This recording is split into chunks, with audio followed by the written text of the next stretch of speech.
आपकी आवाज सच के साथ हकीकत आप तक चैनल को सब्सक्राइब करें, बेल आइकॉन दबाना ना भूलें, जिससे कि राजधानी दिल्ली, देश व दुनिया की तमाम खबरें सबसे पहले आप तक पहुंचे।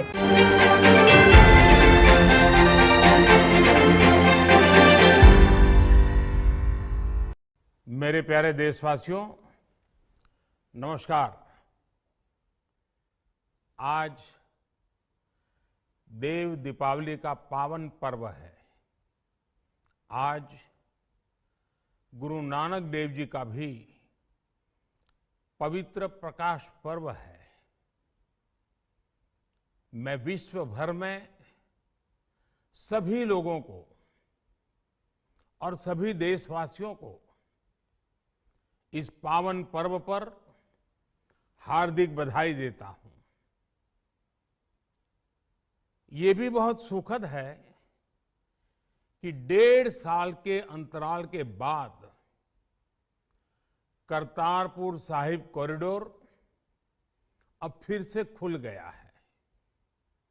साथियों, गुरु नानक जी ने कहा है, बीच दुनिया सेवी कमाइए त दरगिही बेसन पाइए। यानी संसार में सेवा का मार्ग अपनाने से ही जीवन सफल होता है। हमारी सरकार इसी सेवा भावना के साथ देशवासियों का जीवन आसान बनाने में जुटी है। न जाने कितनी पीढ़ियां जिन सपनों को सच होते देखना चाहती थी, भारत आज उन सपनों को पूरा करने का भरपूर प्रयास कर रहा है। साथियों, अपने 5 दशक के सार्वजनिक जीवन में मैंने किसानों की परेशानियों को, उनकी चुनौतियों को बहुत करीब से देखा है, महसूस किया है। इसलिए जब देश ने मुझे 2014 में प्रधानमंत्री के रूप में सेवा का अवसर दिया, तो हमने कृषि विकास, किसान कल्याण को सर्वोच्च प्राथमिकता दी। साथियों, इस सच्चाई से बहुत लोग अनजान है कि देश के 100 में से 80 किसान छोटे किसान हैं। उनके पास 2 हेक्टेयर से भी कम जमीन है। आप कल्पना कर सकते हैं, इन छोटे किसानों की संख्या 10 करोड़ से भी ज्यादा है। उनकी पूरी जिंदगी का आधार यही छोटी सी जमीन का टुकड़ा है। यही उनकी जिंदगी होती है। और इस छोटी सी जमीन के सहारे ही वो अपना और अपने परिवार का गुजारा करते हैं। पीढ़ी दर पीढ़ी परिवारों में होने वाला बंटवारा इस जमीन को और छोटा कर रहा है। इसलिए देश के छोटे किसानों की चुनौतियों को दूर करने के लिए हमने बीज, बीमा, बाजार और बचत, इन सभी पर चौतरफा काम किया। सरकार ने अच्छी क्वालिटी के बीज के साथ ही किसानों को नीम coated urea, soil health card, micro irrigation जैसी सुविधाओं से भी जोड़ा। हमने 22 करोड़ सॉइल हेल्थ कार्ड किसानों को दिए और इस वैज्ञानिक अभियान के कारण एग्रीकल्चर प्रोडक्शन भी बढ़ा। साथियों, हमने फसल बीमा योजना को अधिक प्रभावी बनाया। उसके दायरे में ज्यादा किसानों को लाए। आपदा के समय ज्यादा से ज्यादा किसानों को आसानी से मुआवजा मिल सके, इसके लिए भी पुराने नियम बदले। इस वजह से बीते 4 साल में 1 लाख करोड़ रुपए से अधिक का मुआवजा हमारे किसान भाई बहनों को मिला है। हम छोटे किसानों और खेत में काम करने वाले श्रमिकों तक बीमा और पेंशन की सुविधाओं को भी ले आए।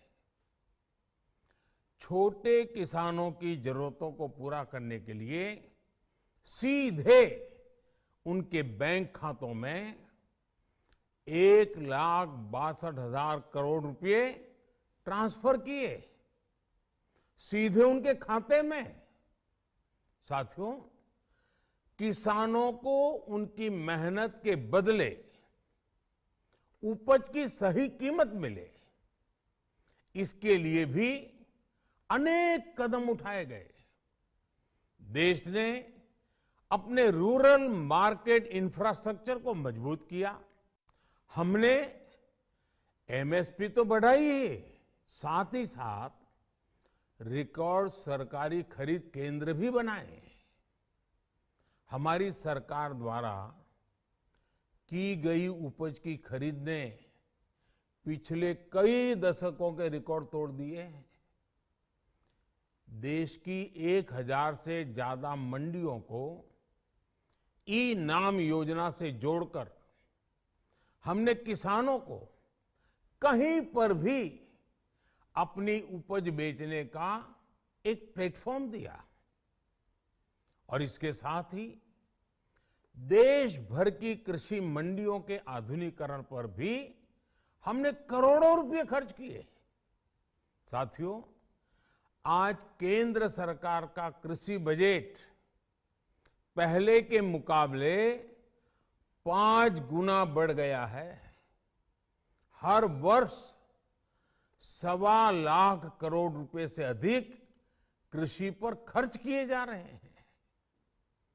1 लाख करोड़ रुपए के एग्रीकल्चर इंफ्रास्ट्रक्चर फंड के माध्यम से गांव और खेत के नजदीक भंडारण, इसकी व्यवस्था, कृषि उपकरण जैसी अनेक सुविधाओं का विस्तार, ये सारी बातें तेजी से हो रही है। छोटे किसानों की ताकत बढ़ाने के लिए 10,000 एफपीओ किसान उत्पादक संगठन बनाने का अभियान भी जारी है।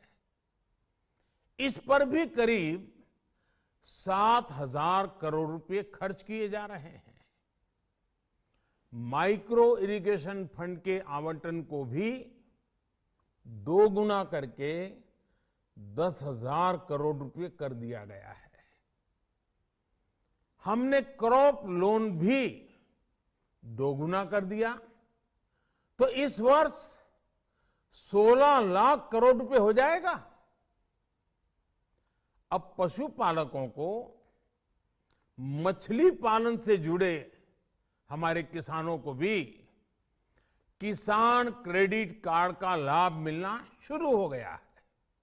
यानी हमारी सरकार किसानों के हित में हर संभव कदम उठा रही है।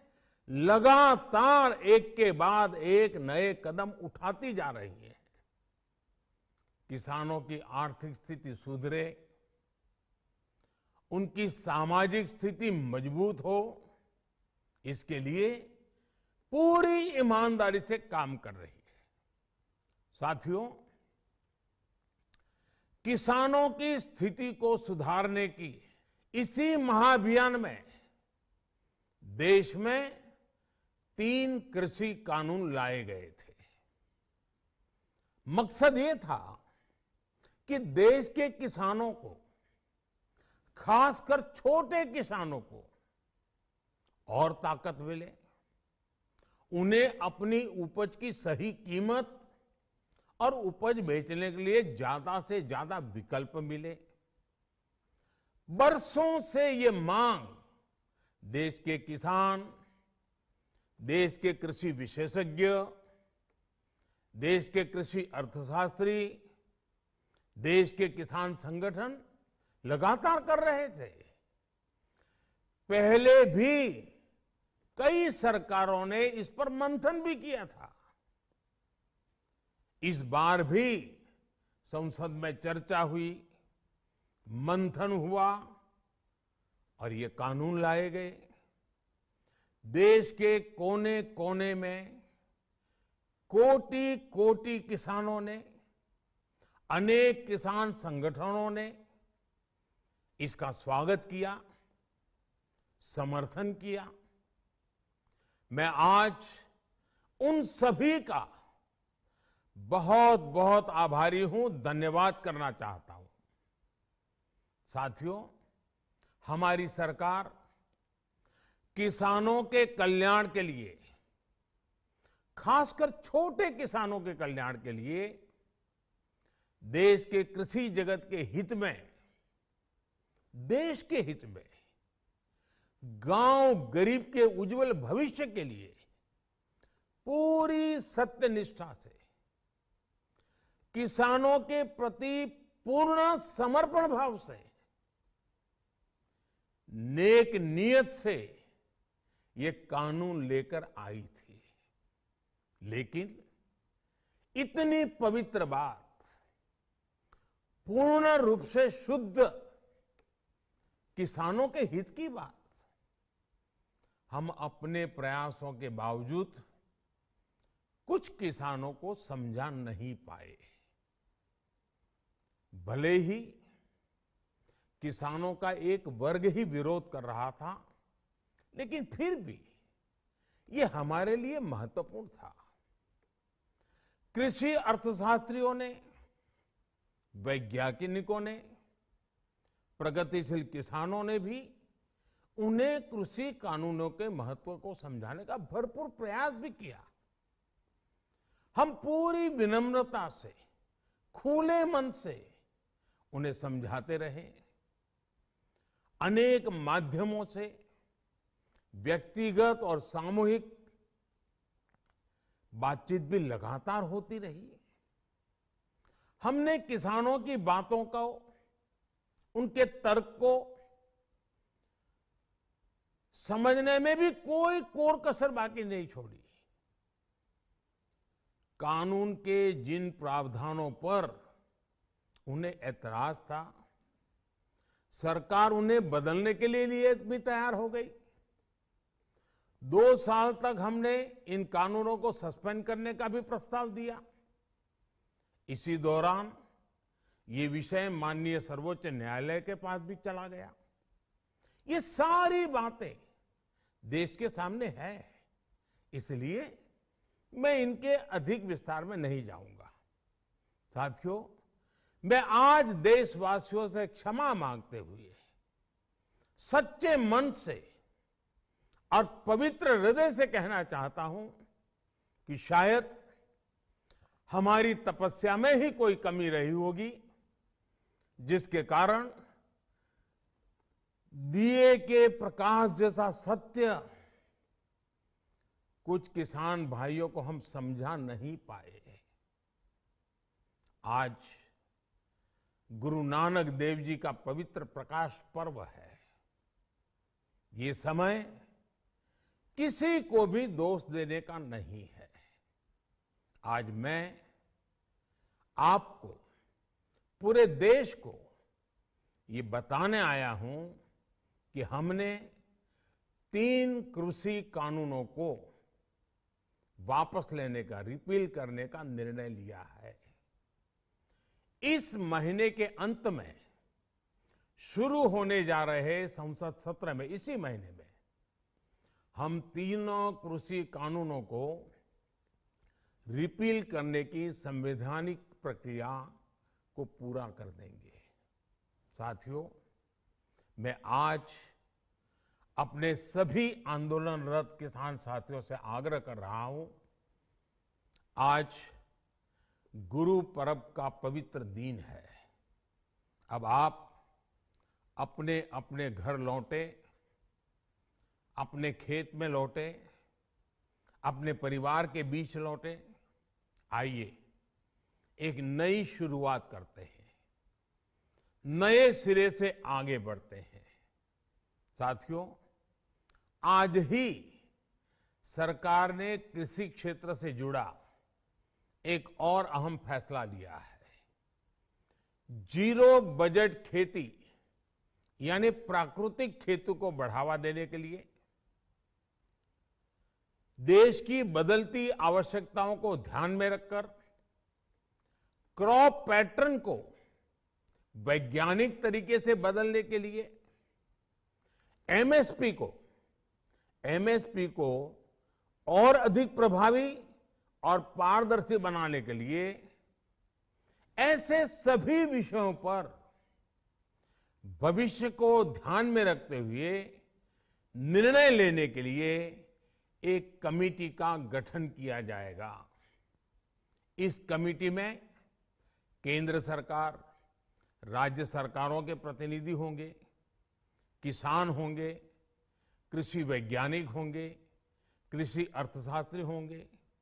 साथियों, हमारी सरकार किसानों के हित में काम करती रही है और आगे भी करती रहेगी। मैं गुरु गोविंद सिंह जी की भावना में अपनी बात समाप्त करूंगा। देहि शिवावर मोहे इहे, शुभ कर्मन ते कबहू न टरो। हे देवी, मुझे ये वर दीजिए कि मैं शुभ कर्म करने से कभी पीछे ना हटूं। जो किया किसानों के लिए किया, जो कर रहा हूं देश के लिए कर रहा हूं। आप सभी के आशीर्वाद से मैंने मेहनत में पहले भी कोई कमी नहीं की थी। आज मैं आपको विश्वास दिलाता हूं कि अब और ज्यादा मेहनत करूंगा ताकि आपके सपने साकार हो सके, देश के सपने साकार हो सके। आपका बहुत बहुत धन्यवाद। नमस्कार। आप हमारी खबर को लाइक करें, शेयर करें, साथ ही साथ कमेंट बॉक्स में जाकर कमेंट जरूर करें।